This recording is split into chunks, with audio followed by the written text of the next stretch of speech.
kulanti wanaagsan dhageystayaasha ku xiran reediyaha waddanka TV qodobadeena warka ugu doorka ron oo saakidinahayna waxaa ka mid ah maxkamadda ICJ oo tiri waa qasab inuu hirgalo go'aanka kiiska Soomaaliya iyo Kenya. Djibouti oo Kenya ka diiday inay uga tanaasusho kursi lagu dhibaateyn kara Soomaaliya. Hal arrin oo fashilinaysa qorshe Soomaaliya ka dhana oo Kenya ay ka wada qaramada midoobay. Wararkii ugu dambeeyay ee dagaalkii ka qarxay qaybo ka mid ah Somaliland. UK oo war ka soo saartay mooshinka lagu horgeeyay baarlamaanka Somaliland. Wararkii ugu dambeeyay ee doorashada Jubaland iyo dowladda federaalka. Cornel Caare oo aqbalay inuu la heshiiyo Somaliland. Boosaaso oo lagu dilay nin Kenyaan ah. Boqolaal Soomaali ah oo ay dayaceen shirkadihii waday ee aan xajka gudan. Trump oo Israa'iil ka dalbaday inay hor istaagto qorshe ay Ilhaan Cumar damacsan tahay. Guddiga doorashada Jubaland oo ka jawaabay warqadii beesha caalamka iyo liiska xildhibaanada cusub ee baarlamaanka Jubaland oo la shaaciyay. Ku soo dhawaada qodobadaas oo fidsan. Maxkamadda caalamiga ah ee cadaaladda ee loo soo gaabiyo ICJ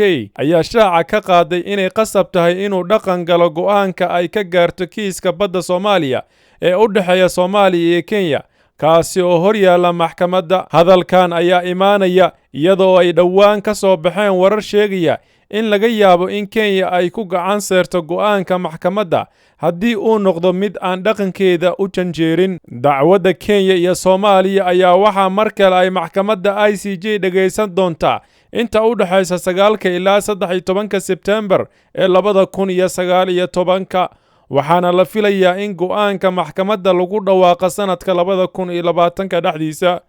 Madaxweynaha xeerbeegtada caalamiga ah ee ICJ Cabdiqawi Axmed Yuusuf ayaa waraysi uu siiyey telefishinka Universal waxa uu ku sheegay inaysan dhici doonin in la iska tuuro go'aanka maxkamadda marka ay shaaca ka qaado.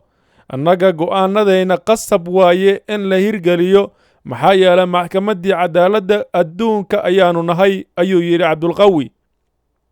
Cabdiqawi oo Soomaali ah ayaa sheegay in marka ay dowladaha hor imaanayaan maxkamadda oo ay doonayaan inay kiisaskooda dhageysato ay taasi macnaheedu tahay inay aqbali doonaan go'aan kasta oo ay maxkamaddu gaarto, taasi oo ah waxa Kenya ay horey u samaysay. Dhan kale Djibouti ayaa ka biyo diiday in ay Kenya uga tanaasusho xubinimada aan joogtada ahayn ee golaha ammaanka qaramada midoobay, sida uu ku waramayo wargeyska afka dheer ee Daily Nation.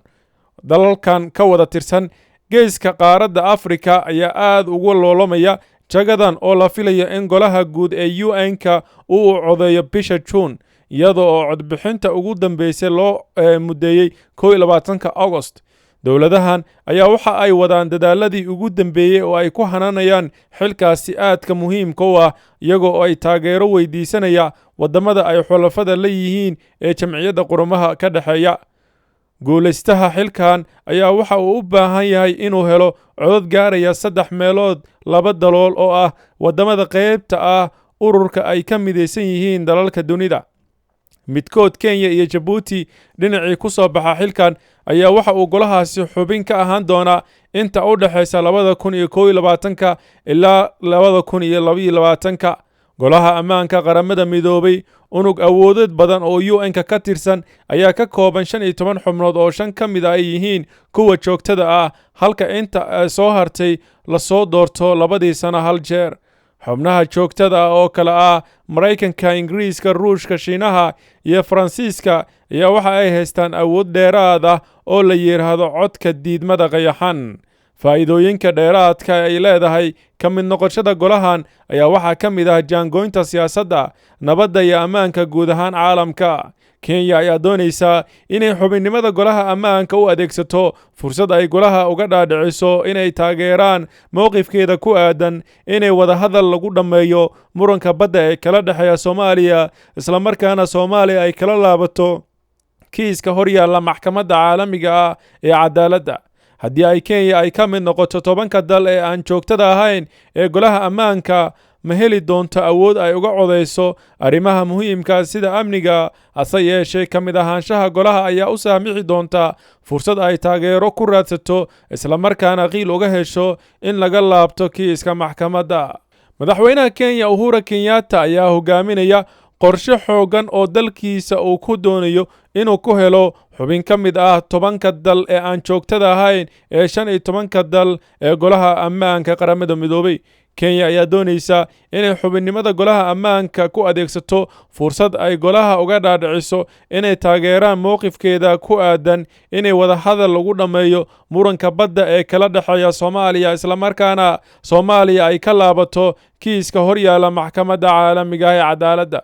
haddii Kenya ay ka mid noqoto 10 dal ee aan joogtada ahayn ee golaha ammaanka, ma heli doonto awood ay uga codeyso arrimaha muhiimka ah sida amniga. hase yeeshee ka mid ahaanshaha golaha ayaa u saamixi doonto fursad ay taageero ku raadiso, islamarkaana qiil uga hesho in laga laabto kiiska maxkamadda. tusaale, golaha ammaanka ayaa haddii ay Kenya ay ka dhaadhiciso in muranka badda ee kala dhexeeya Soomaaliya uu halis ku yahay nabadda iyo ammaanka caalamka, waxa uu labada dal ku boorin karaa inay wada hadlaan, taasi oo ah waxa Kenya ay doonayso. si kastaba, dadaalka Kenya waxaa fashilinaya hal arrin oo ah wakhtiga uu aad ugu gaaban Kenya. xubinnimada Kenya ayaa waxaa loo codeyn doonaa marka golaha ammaanka uu cod ka qaado bisha Juun ee sanadda 2020, waxaana haddii ay Kenya ku guulaysato ay kursiga ku fadhi doontaa inta u dhaxaysa January ilaa December 2021.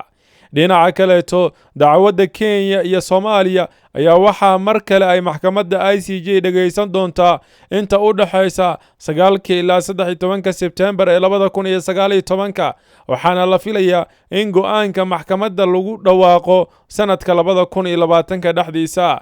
sidaasi darteed, xitaa haddii Kenya ay hesho xubinnimada golaha ammaanka, waxa ay u badan tahay inay ku soo aado mar go'aanka ICJ la gaaray. waxaa suurtagal ah in go'aanka ICJ uu dhaco ilaa sanadda 2021, balse uma badna sidaasi. waa taas sababta Kenya ay mar isugu dayday in iyada oo soo maraysa Ethiopia ay Soomaaliya ka codsato inaa 1 sano la hakiyo kiiska lana wada hadlo, taasi oo ay Soomaaliya ay diiday. nin u dhashay dalka Kenya ayaa maanta toogasho lagu dilay gudaha magaalada Boosaaso, sida ay goobjoogayaal u xaqiijiyeen waddanka radio. ninka la dilay ayaa waxaa la sheegay in uu ka shaqaynayo shirkad kalluumaysi oo lagu magacaabo Ocean, islamarkaana dilkiisa uu geystay askari ka mid ahaa ilaaladiisa oo khilaaf uu soo kala dhex galay. dilka ayaa ka dhacay xeebta magaalada Boosaaso. duqa magaalada Boosaaso Cabdisalaan Bashiir ayaa warbaahinta u xaqiijiyey dilka ninka u dhashay dalka Kenya, isaga oo sheegay in dilka kadib uu askariga goobta ka baxsaday. si kastaba, howlgal ay ciidamada ay ka sameeyeen magaalada ayaa lagu soo qabtay askariga dilka geystay, wuxuuna hadda ku jiraa xabsiga, sida uu sheegay taliyaha qaybta gobolka Bari Xuseen Cali Maxamuud. dhanka kaleeto, madaxda xafiiska dowladda UK ee magaalada Hargeysa Saartjie Brown ayaa markii uu horeysay ka hadlay mooshin dhowaan loo gudbiyey golaha wakiilada Somaliland. danjire Saartjie Brown ayaa sheegay inuu soo dhoweynayo mooshinkaasi, kaasi oo ku tilmaamay mid caddayn u ah sida ay xisbiyada Somaliland uga go'an tahay in la fuliyo heshiiska qabsoomidda doorashooyinka. Masar Brown ayaa arrintaasi kaga hadlay qoraal uu soo dhigay bartiisa Twitter-ka, waxa uuna ku yidhi, waxaan soo dhoweynaynaa mooshinka xisbiyadu u dhammeeyeen ee ku saabsanaa xubinnimada guddiga doorashooyinka.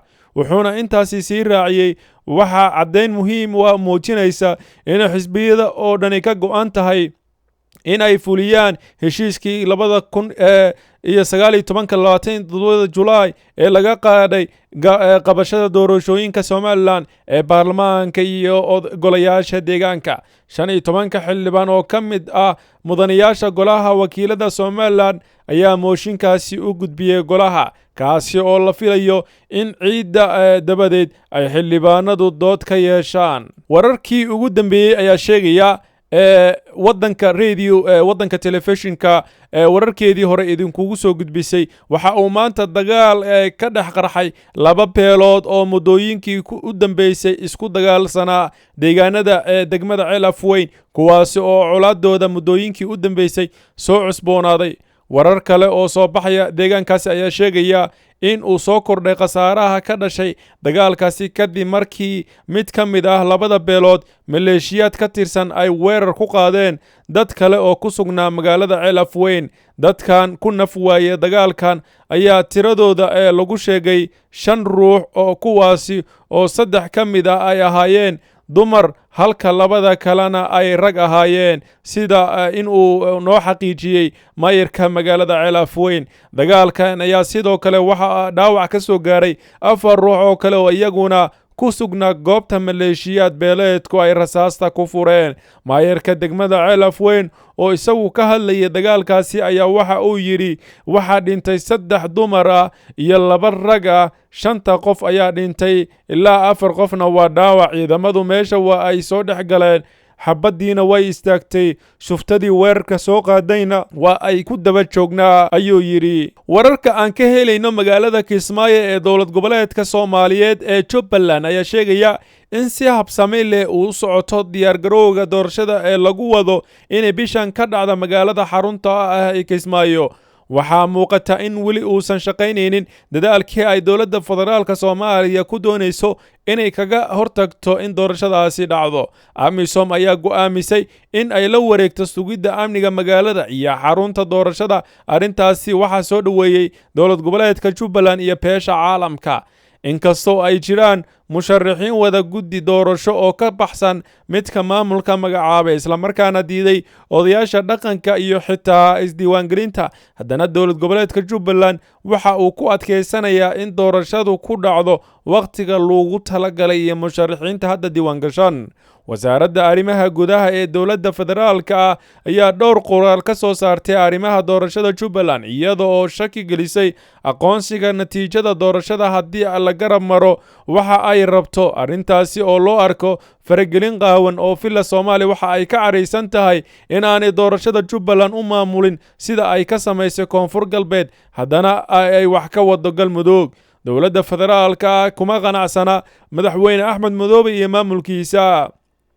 taasi beddelkeeda waxa ay gadaal ka riixaysaa musharaxiin kale kuwaas oo aan badankooda laga aqoon ama wax shaqo ah aan ka qaban deegaanada Jubbaland. madaxweyne Madoobe oo ka tirsan musharaxiinta isdiiwaangeliyey ayaa dadka deegaanka sheegeen inuu ka gacan sarreeyo kuwa kale marka loo fiiriyo khibraddiisa iyo horumarka uu deegaanku gaarsiiyey tan ilaa 2013.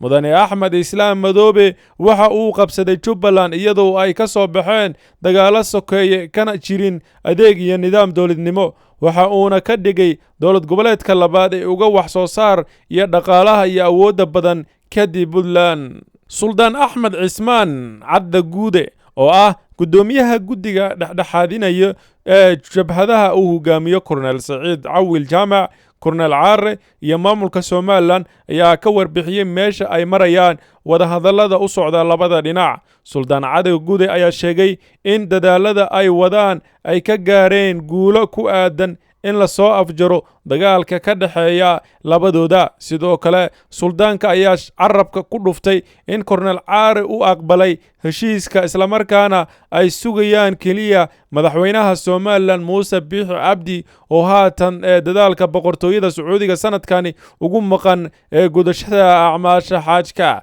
ugu dambeyn Suldaan Axmed Cismaan Cadda Guude ayaa ku baaqay in la joojiyo colaadda ka taagan gobolka Sool si ay dadku deegaanka u helaan nabad waarta. Korneel Caare oo hore uga tirsanaa saraakiisha ciidamada Somaliland balse ka goostay maamulkaasi ayaa ku dhawaaqay jabhad la magac baxday Dulmidi, taas oo marar badan weerar ku qaaday ciidamada maamulka ee ku sugan gobolka Sool. wararka caalamka oo idiin haynana waxa kamid ah madaxweynaha Mareykanka Donald Trump oo dagaal siyaasadeed kula jira Ilhaan Cumar oo ka tirsan Congress-ka ayaa Israa'iil ka dalbaday inaan la ogolaan qorshe ay damacsan yihiin Ilhaan Cumar iyo gabadha kale oo ka tirsan Congress-ka ee Rashida Tlaib. Trump ayaa ugu baaqay ra'iisul wasaare Benjamin Netanyahu in uusan qaabilin Ilhaan Cumar iyo Rashida Tlaib oo qorsheynaya inay bishan booqasho ku tagaan magaalada Qudus ee dhulka reer Falastiin. madaxweynaha dalka Mareykanka ayaa shaaciyay in Ilhaan iyo Rashida labaduba ay ka mid yihiin cadowga Israa'iil sida uu hadalka u dhigay. sidoo kale wuxuu ku eedeeyay in had iyo jeer ay ka shaqeeyaan arrimo ka dhan ah jiritaanka Israa'iil. ugu dambeyn Trump ayaa kula taliyey Netanyahu in labadani xildhibaan laga mamnuuco guud ahaan dhulka Israa'iil. Dagaalka u dhexeeya madaxweyne Donald Trump iyo labadan gabdhood oo isku dhinaca ayaa soo shaac-baxay wixii ka dambeeyey doorashadii Maraykanka ee 2016. bal aan ku soo laabanno arrimaha gudaha ee guddiga madaxa bannaan ee xuduudaha iyo doorashooyinka Jubbaland ayaa ku dhawaaqay liiska xildhibaanada cusub ee baarlamaanka dowlad goboleedka Jubbaland. xildhibaanada ayaa ka kooban 75 xildhibaan, balse labada ka mid ah ayaa shaacintooda waxa ay dib ugu dhacday arrimo farsamo sida xubnaha guddiga ay sheegeen. odayaasha dhaqanka Jubbaland waxay muddo 20 cisho ah ay ku mashquulsanaayeen soo xulista xubnaha xildhibaanada baarlamaanka ee Jubbaland. odayaashu waxa ay liiska xubnahaasi u soo gudbiyeen guddiga madaxa bannaan ee xuduudaha iyo doorashooyinka si waafaqsan hanaanka doorashooyinka Jubbaland.